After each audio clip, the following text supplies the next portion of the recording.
পরিস্থিতি খুব খারাপ।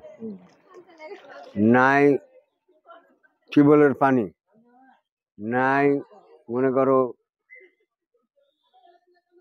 পায়খানা, নাই তোমার চাল ধান করতে, টাকার যেটা আছে তো তোমার করতে পারে না।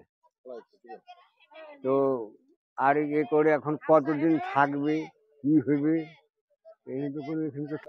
হ্যাঁ, সরকার পানি না ছাড়লে আমরা বাঁচবো করে। সরকার পানি ছেড়েছে বলেই তো বাঁচছি। সরকার পানি ও বন্ধ করে ছুঁইছে, আর যেমন দেখছে যে হ্যাঁ আবহাওয়া ভাসাইতে পারবো, তাহলে তো ভাসিয়ে দিছে। নদীর ভাঙন তো আলাদা আছে, নদীতে এখান থেকে বেশি দূর লয়, এখান থেকে নদী ওটা তো আছে, ওটাকে আল্লাহ যা করবে তা করবে। কিন্তু এই যে বান, খুব অসুবিধা হয়, অসুবিধা ছাড়া সুবিধা নেই।